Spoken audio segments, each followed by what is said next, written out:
welcome to the Poetry Exchange. I'm Fiona Bennett. And I'm Michael Schaefer. Lovely to be with you, Fee. How are you doing?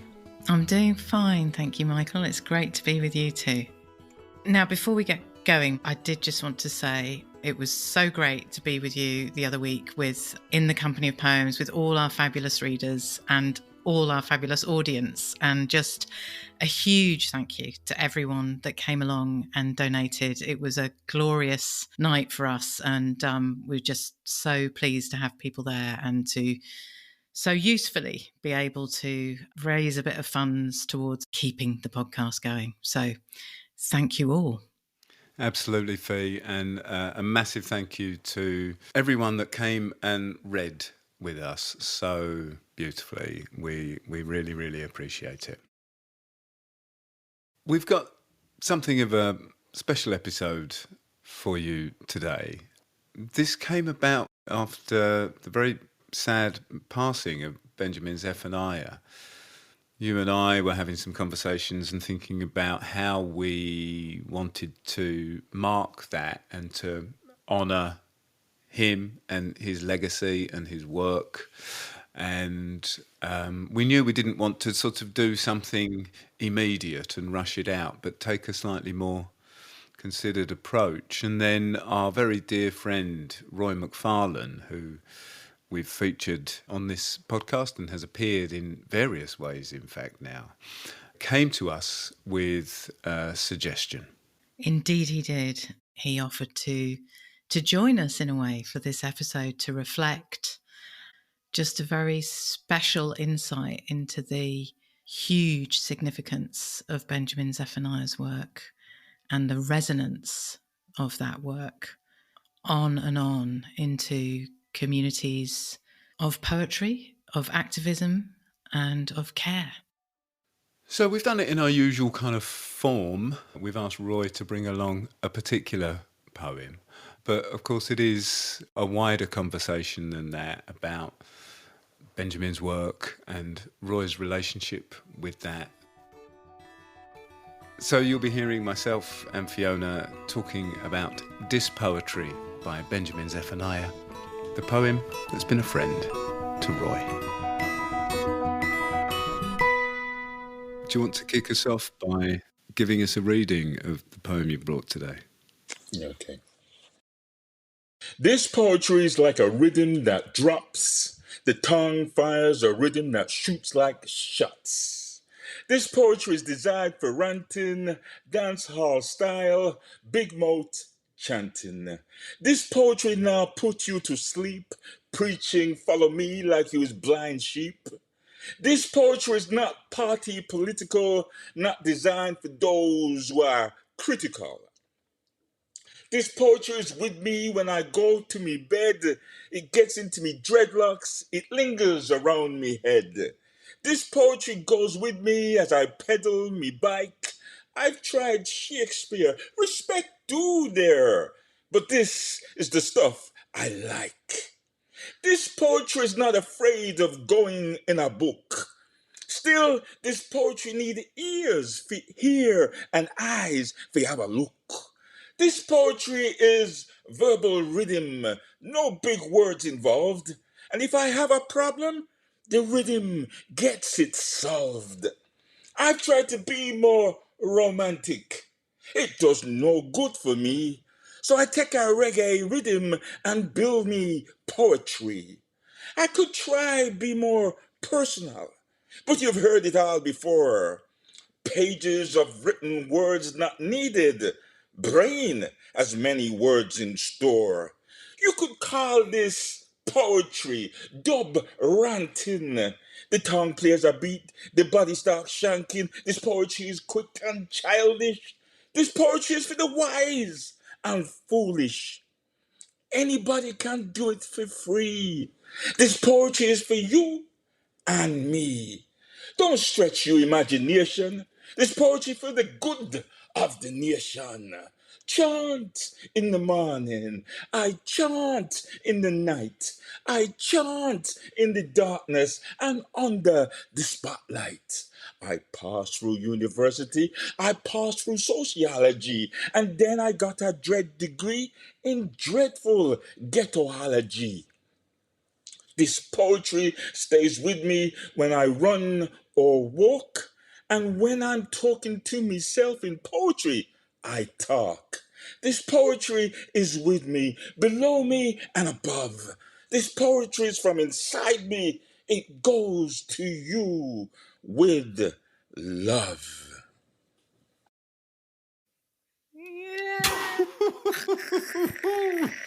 Roy. Wow, that's been injected straight into my veins. That was extraordinary. Thank you. Oh, man. I'm hoping if Benjamin's around somewhere listening, I've done him proud because that's Benjamin all over, man. The beauty of his poetry. What was that like to just do just now? Oh, it's funny how you try to practice a couple of times and hear Benjamin in your head as well because you've heard Benjamin do it so many times.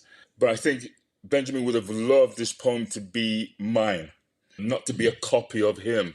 And knowing that now I'm doing it to an audience, I just became one with the poem and just got loose in it and enjoyed it. And I'm buzzing and smiling just to have read that. Yeah. Our listeners won't have the benefit that we've had of seeing you do it as well. And I was just really struck by how physical it was for you doing that. It's not a head thing, this, is it? Absolutely. Absolutely. I think that's the important part. When you look at some of Benjamin's poem, I think there's a couple of things. They're poetry for the people in the sense of accessible. I think he would equally have said that he embodies the poem. And I'm talking about a tradition of Black English poets that are going way, way back, but especially as part of the Windrush experience. But there's this idea of embodying the poem that you wrote, being a witness to that poetry, and also encapsulating the tradition of the oral traditions that's coming from Jamaica. So when I think of somebody like Louise Bennett, who is a famous Jamaican poet who was unique in Jamaica in a sense that she embodied the dialect and the patois. When oftentimes, when you were taught in Jamaica, you would be learning the romantics, you would be learning all the highbrow poets. The thing about the oral tradition that I associate always with your poetry is that real need to communicate to the audience, which I'm not saying other poetry doesn't, of course, have that, but there's something different about that. You need to hear this. And that's often even written into the poems. I think when I look at this poetry, I'm thinking of the importance to engage and to keep the audience, the reader. The other thing that Benjamin does here is it's about the sound in the hearing, especially that line when he talks about still this poetry need ears for hear and eyes for have a look. And it's the way that he's equally captured the language, the patois. Instead of this THIS, we have this DIS. And every syllable and rhythm and sound is captured in the way that he writes this. Yeah, I like to think that in some of my poetry I've caught a bit of that, but certainly as a forerunner of what we call dub poetry. And dub poetry was a sort of poetry where the performer used reggae rhythms to enhance the beat or to work with the beat of the poem. And sometimes, if there wasn't the sound of the musical, you felt it in the poem and the rhythm of that poem. Roy, could you tell us a little bit about how you first came to know Benjamin's work? And maybe also a little bit about how that kind of informed your own journey as a poet. That's a great question. When I started my journey of poetry in the late 90s, I was certainly looking more to American poets like Langston Hughes and Gil Scott-Heron.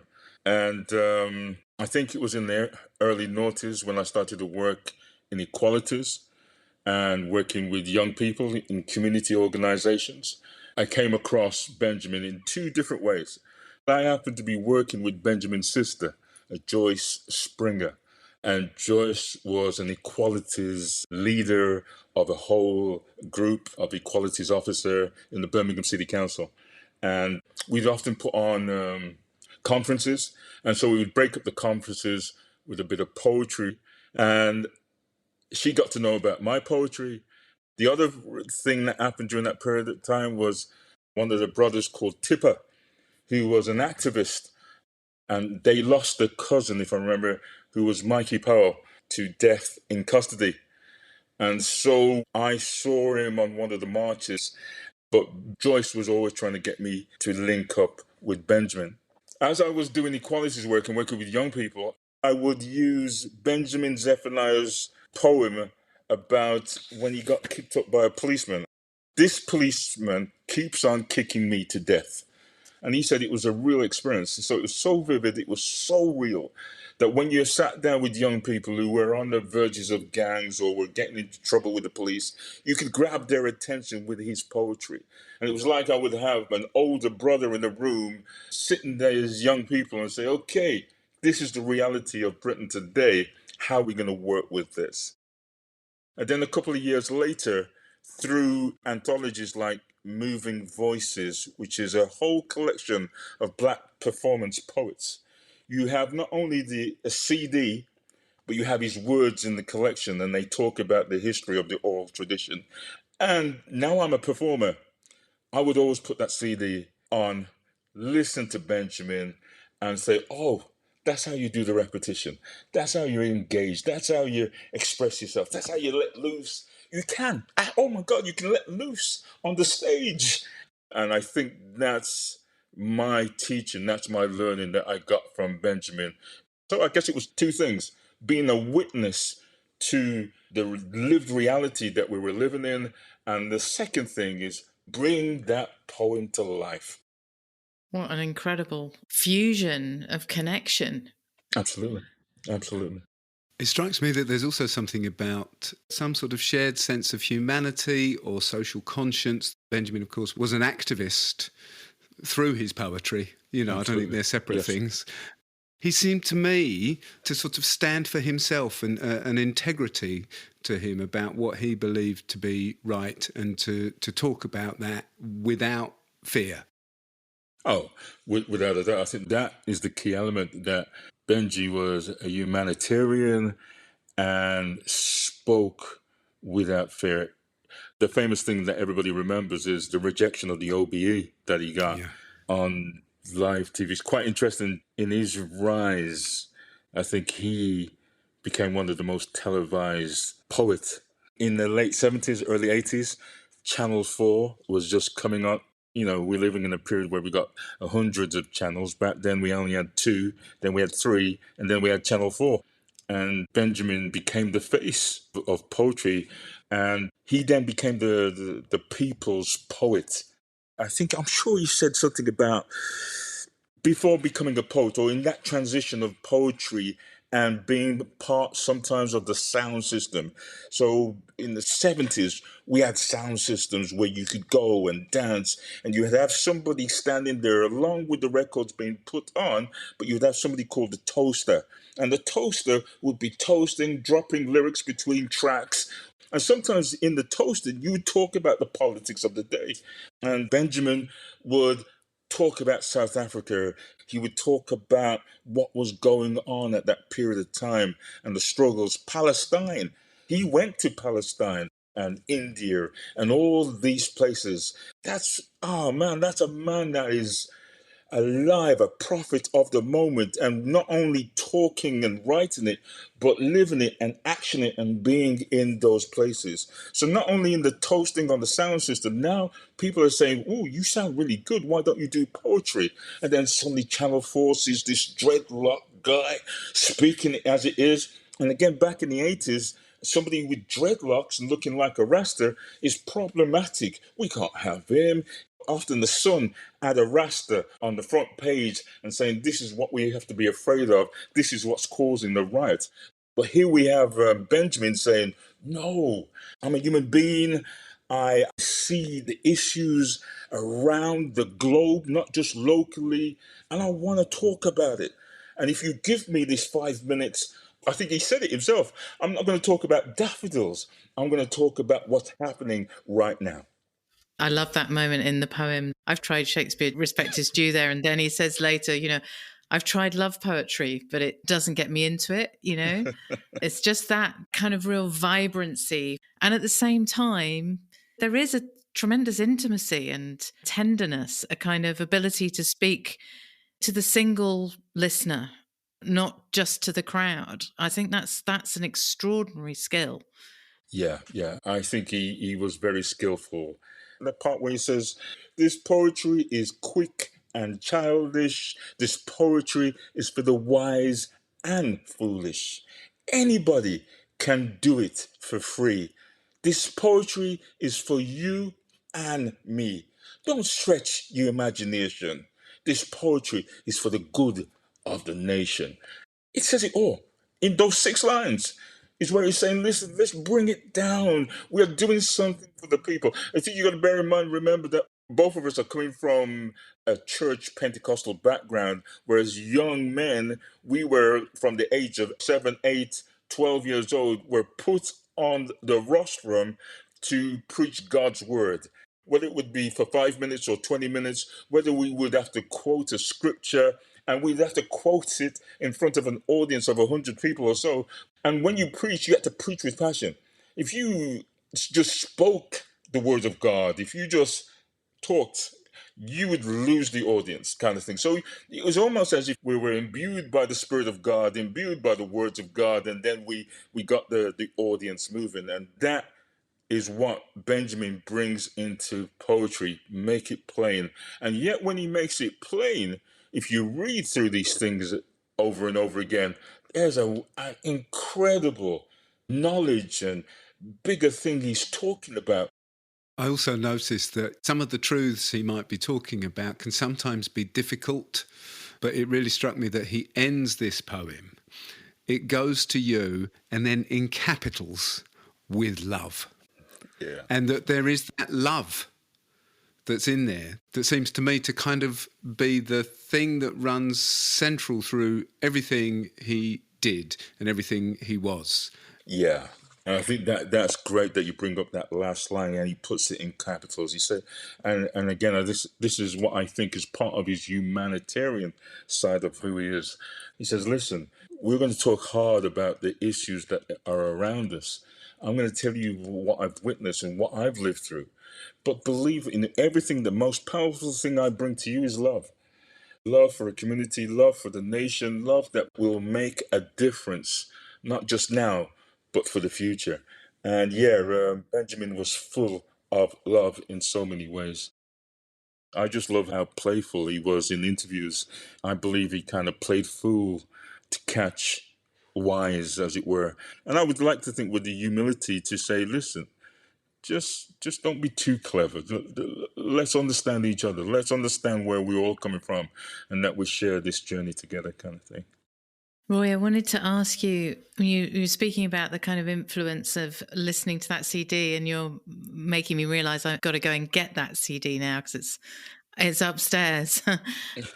I wanted to just bring it to a little bit more recently, like in working on The Healing Next Time, whether he was kind of on your shoulder with that book in terms of brutality and violence against Black people, people in custody, the way you managed to address that. Without a doubt, The Healing Next Time was written during a period when I was doing my master's in poetry. And my last essay was basically explaining how the whole book came about, or why am I writing this book? Why am I looking at deaths in custody and using the sonic form? And funny enough, there's a section in there that talks a lot about a Rasta.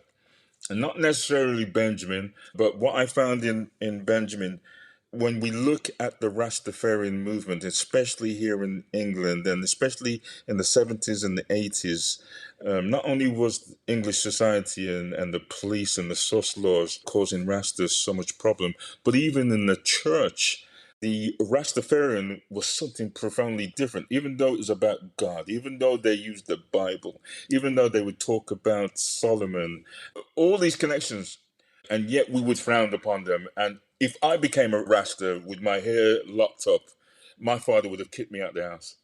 He would have kicked me out the house and thinking something had mentally gone wrong with me.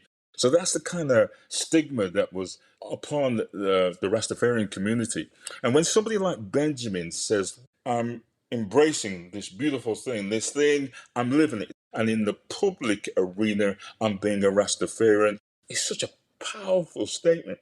And I guess I'll bring that up that within my essay, I write about Benjamin Linton Kwesi Johnson and Jean Binta Breeze. These guys were like 5-7 years older than me. And they were the older brothers and older sisters that took the hit, took the brunt, took all the words.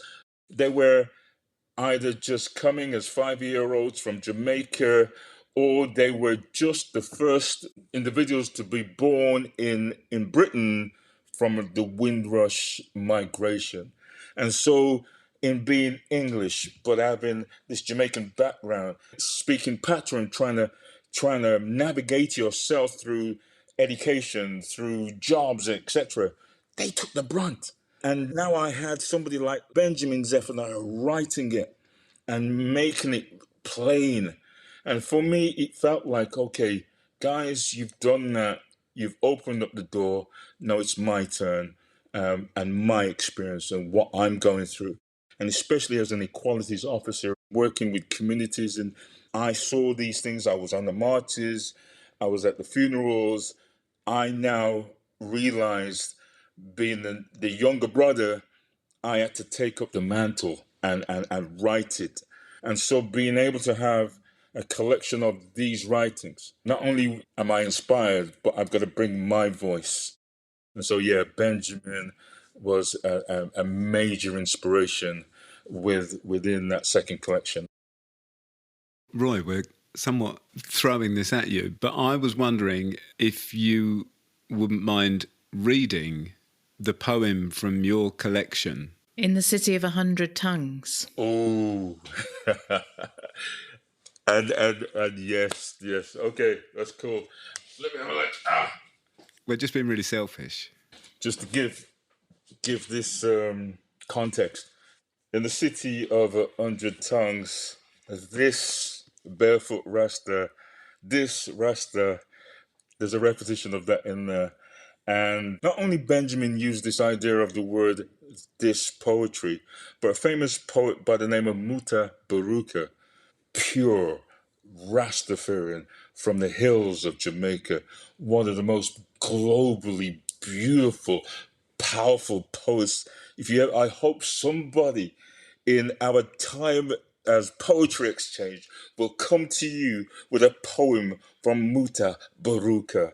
But one of Muta Baruka's famous poems is this poetry.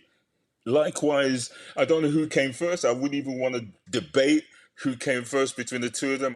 So I came along knowing that Benjamin has done this poetry, knowing that Muta Baruka has done this poetry. So I thought, why not do this Rasta? And this is how this has come about. In the City of 100 Tongues. 1. The night comes early in the city, maybe lost, maybe on the run, but it's here to stay. It kneels and prays, nervous in the illumination of street lamps. Arms outstretched, a barefoot Rasta stands outside Waterstones, and in a city of 100 tongues, in the tumult of identities, even in the din of it all, you can find amity in this beautiful city. 2. This barefoot Rasta walk into Central Station. This Rasta is swapping the sands of Morant Bay for the brown leaves crinkling under feet. This Rasta is not the famous Muta Baruka. This Rasta is sitting in a cafe breaking wisdom with a writer. This Rasta has been traveling a long way. This Rasta, is he fiction or is he truth? 3. Rasta eating apple and cinnamon muffin. Rasta, hey, if you were to die today, what would your children think of you? The writer. That's interesting.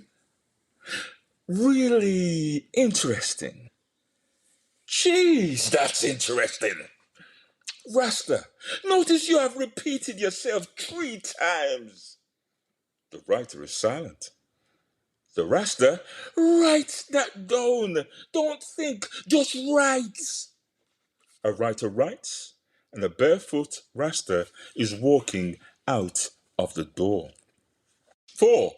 Standing inside Waterstones in between the good immigrant and why I'm no longer talking to white people about race, the writer watches the barefoot Rasta standing outside with his arms outstretched.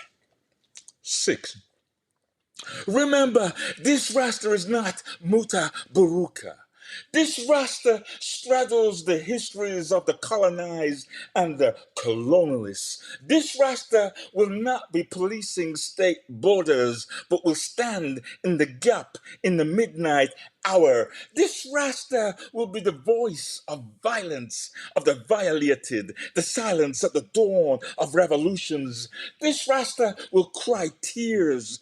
This Rasta will be seen and not seen. This Rasta will at times embalm your empathy. This Rasta at times will fuck up your mind. This Rasta will not be found on the BBC. This Rasta will be getting into your head. This Rasta will not be wearing dreads, but you won't have to chase him out of town. And this Rasta will not be standing on corners, but will be performing from the BT Tower. 7. With Waterstones behind him, arms outstretched and barefoot, a Rasta sinks into a multitude of tongues, bouncing off the soft palettes of black skies. And if all a man or a woman brings with them is their mother tongue, in a city of 100 tongues, everyone, whoever's listening, should make room for another one. Bloody hell. Wow. That's extraordinary. So beautiful. Yeah, thank you. Yeah. That's Benji and Muta and so much of my legacy.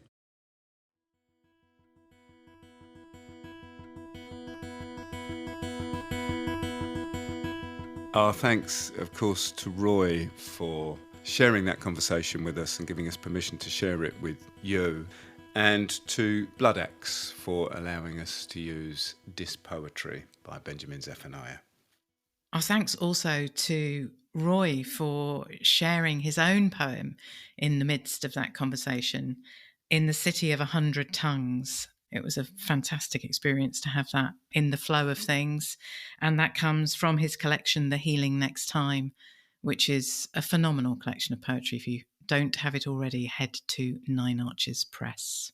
And I also wanted to mention and thank again Blood Axe, the book and DVD that Roy mentioned, in which he had sort of channeled many poets, including Benjamin Zephaniah. And that is called In Person, 30 Poets. And it's edited by Neil Astley. And it comes with this accompanying DVD. And you do get poets reading their own work. And I think, as the book says, it's like having an international poetry festival in your own home. Mm-hmm. And it's still available and it's a brilliant testament to Blood Axe's amazing work. So, on the subject of books, Michael, I do want to give a bit of a shout out to this new book that's coming out, which is entitled Shakespeare's Sisters, 4 Women Who Wrote the Renaissance by Rami Targoff. It is a scholarly work. It's uncovering women poets of the Renaissance, the first female poets we don't know about. How come? And it's done that great uncovering work, but it's done it in such a lively and fascinating way, and indeed with the poetry within the book. So it's really, really extraordinary. And Rami is in the UK and doing events. For anyone who's in London, she's March the 12th. She's at Waterstones, Piccadilly. And you can head to Quercus Books for Shakespeare's Sisters, 4 Women Who Wrote the Renaissance. Very good. That sounds great, Fee. Quercus Books. Aren't Quercus Books publishing a soon-to-be-released anthology by the Poetry Exchange, Fiona? They are indeed. They are indeed. And there I was perusing their catalogue, and I spied Shakespeare's Sisters and thought, hang on a minute, that sounds a bit good. So yeah, along with Poems as Friends, the forthcoming Poetry Exchange 10th anniversary anthology, available for pre-ordering right now, you can also find Shakespeare's Sisters. So it's great to be in such good company, isn't it? That's great. That's great. So let's return to Dis Poetry and hear Benjamin's performance of the poem, with thanks again to Blood Axe. This poetry is like a rhythm that drops. The tongue brings a rhythm that shoots like a shot. This poetry is designed for ranting, dancehall style, big mouth chanting. This poetry won't put you to sleep saying, follow me like your blind sheep. This poetry is not party political, not designed for those who are critical. This poetry goes with me when I go to my bed. It gets into my dreadlocks and it lingers around my head. This poetry is with me when I am riding my bike. I have tried Shakespeare, respect due dear, but this is the stuff I like. This poetry is not afraid of going in a book, no, but this poetry needs ears to hear and eyes to have a look. Yes, this poetry is verbal rhythm, no big words involved, and if I have a problem, the rhythm gets it solved. I have tried to be romantic, it did no good for me. I take a reggae rhythm and build my poetry. I could try something personal, but you've heard it all before. No written words are needed because plenty words in store. This poetry is called dub ranting. The tongue plays a beat and the body starts skanking. This poetry is quick and childish. This poetry is for the wise and foolish. Anybody can do it for free. This poetry is for you and me. Don't stretch your imagination. This poetry is for the good of the nation. Chant in the morning, I chant in the night, I chant in the darkness and under the spotlight. I pass through university, I pass through sociology, and then I got a dread degree in dreadful ghettoology. This poetry is with me when I take a walk, and when I'm talking to myself in poetry I talk. This poetry is with me, below me, and above, you see. This poetry is from inside me and goes to you with love. Happy birthday.